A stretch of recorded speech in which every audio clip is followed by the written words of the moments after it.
ವಾರದಂದು ನಾನು ಒಂದು ಬಸವಣ್ಣವರ ವಚನವನ್ನು ಹೇಳಲು ಬಯಸುತ್ತೇನೆ.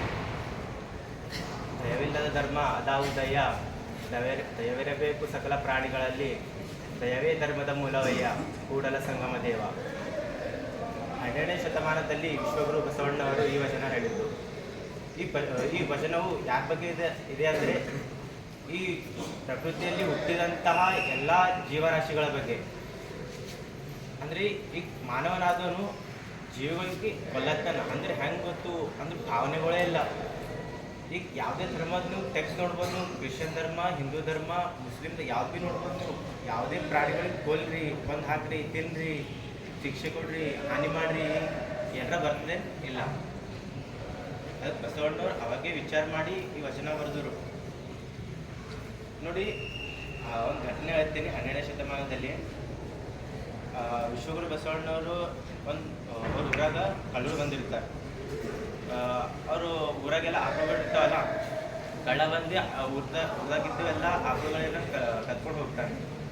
ಕತ್ಕೊಂಡು ಹೋಗೋದು ಮುಂಜಾನೆ ಎತ್ತಿ ನೋಡಿದಾಗ ಆ ಆಕಳುಗಳು ಬರೀ ಇರ್ತಾವಲ್ಲ, ಅವು ಅಂಬ ಅಂತ ಕೇಳ್ಕೊಂಡಿರ್ತಾವ. ಅದನ್ನು ಅವ್ನು ಕೇಳಿ ಬಸವಣ್ಣ ಎದ್ದೇಳ್ತಾರೆ.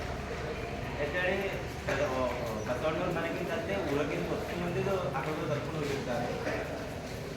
ಅವಾಗ ಬಸವಣ್ಣವರು ಹೊರಗೆ ಬಂದು ಪ್ರಜೆಗಳೆಲ್ಲ ಸೇರಿ ಪ್ರಜೆಗಳೆಲ್ಲ ಬಸವಣ್ಣವ್ರಿಗೆ ಕೇಳ್ತಾರೆ, ಬಸವಣ್ಣ ಈಗ ಆಕಳೆಲ್ಲ ಕರ್ಕೊಂಡು ಹೋಗ್ಯಾರ, ಹೆಂಗೆ ಮಾಡೋದು ಹೇಳಿದಾಗ ಅವಾಗ ಹೊಟ್ಟಿ ಬರ್ತಾರೆ. ವ್ಯಕ್ತಿ ಬರೋದು ನೋಡಿ, ಬಸವಣ್ಣವ್ರು ಆಕಳು ಇಂಥ ಜಾಗದಾಗ ಇಂಥವು ಕರ್ಕೊಂಡು ಹೋಗ್ಯಾನ ಅಂತಂದಿರ್ತಾರೆ. ಕರ್ಕೊಳ್ಳೋದು ಎಲ್ಲರಿಗೂ ಬಸವಣ್ಣವ್ರು ವಿಚಾರ ಮಾಡಿ, ನೀವು ಆಕಳುಗಳು ಬರೀ ಇರ್ತಾವಲ್ಲ, ಕರುಗಳು ಅಂತಾರೆ, ಅವು ಕರುಗಳು ಅವ್ರ ಬೆಲೆ ಯಾಕೆ ಕಳತನ ಮಾಡಲ್ಲ, ಅವ್ರ ಬೆಲೆ ಕಳಿಸ್ಕೊಡ್ರಿ ಅಂತ ಅಂತಾರೆ. ಅಂಬದು ಅವರೆಲ್ಲ ಬಸವಣ್ಣ ಹೇಳ್ಯಾರಲ್ಲ ಕಳಿಸ್ಬೇಕಲ್ಲ ಅಂತ ಪ್ರಜೆಗಳೆಲ್ಲ ತಿಳ್ಕೊಂಡು ಎಲ್ಲ ಸಿದ್ಧತೆ ಮಾಡ್ಕೋತಾ ಇರ್ತಾರೆ. ಆ ಕಡೆ ಕತ್ಕೊಂಡು ಹೋಗಿರ್ತಾನಲ್ಲ ಆಕಳುಗಳಿಗೆ, ಅವು ಆಕಳು ಒಂದು ಹುಲ್ಲೆ ತಿಂಬಲ್ಲ. ಯಾಕಂದ್ರೆ ಇವ ನಮಗೆ ಕರ್ಕೊಂಡ್ಬಂದಾನ, ಇವ ನಮ್ಮವ ಅಲ್ಲ, ಇವ ನಮ್ಮ ಮಾಲೀಕ ಅಲ್ಲ ಅಂತ ಆಕಳುಗಳು ತಿಳ್ಕೊಂಡಿರ್ತಾವೆ. ಹುಲ್ಲೆ ಒಂದು ಆಕಳು ಒಂದು ಕೂಡ ಏನೋ ಒಂದು ಹುಲ್ಲು ತಿಂಬಲ್ಲ. ಅಂದ್ರೆ ಆಗಿನ ಕಾಲದಾಗ ಅಷ್ಟೊಂದು ಭಾವನೆಗಳಿತ್ತು ಮನುಷ್ಯ ಬಲ್ಲಿ ಮತ್ತು ಆ ಪ್ರಾಣಿಗಳ ಬಲ್ಲಿ. ಈಗಿನ ಕಾಲದಾಗ ಹಂಗಿಲ್ಲ. ಈಗ ಮನುಷ್ಯರು ಹೆಂಗೆ ಮಾಡ್ತಂದ್ರೆ ಕಟ್ತಿಲ್ಲ ಅಂತಾರೆ. ಈಗ ದೊಡ್ಡ ದೊಡ್ಡ ರಾಜಕಾರಣಿಗಳು ಅಂತಾರೆ, ಏನಂತಾರೆ, ಪ್ರಾಣಿಗಳು ಕೊಲ್ಬೇಡ್ರಿ, ತಿನ್ಬೇಡ್ರಿ ಅಂತ ಅಂತಾರೆ. ರಾಜಕಾರಣಿಗಳು ಹೋಗಿ ತಿನ್ಬರ್ತಾರೆ. ಇದು ಸರಿಯಲ್ಲ, ಇದು ಮಾಡೋದು ಇದು ಸರಿಯಲ್ಲಿದು. ನೋಡಿ, ಈಗ ನಿಂತೆ ನಿಂಬಲ್ಲಿ ಒಂದು ಬೆಳೆಸ್ಕೋರಿ ಪ್ರಾಣಿಗಳ ಪ್ರೀತಿ ಮಾಡೋದು. ಈಗ ನೀವು ಬೆಳೆಸ್ಕೊಂಡ್ರಂತೂ ಮುಂದಿನ ಜನ್ರೇಷನ್ದಾಗ ಭೀ ಹಾಗೆ ಕಂಟಿನ್ಯೂ ಆಗ್ತದೆ. ಹಂಗೆ ಯಾರು ಮಾಡೋಕ್ಕೆ ಹೋಗ್ಬೇಡ್ರಿ, ಯಾವುದೇ ಪ್ರಾಣಿಗಳನ್ನು ಬಂದು ತಿನ್ನಕ್ಕೆ ಹೋಗ್ಬೇಡ್ರಿ. ಎಲ್ಲ ಜೀವಿಗಳು ನಮ್ಮದೇ.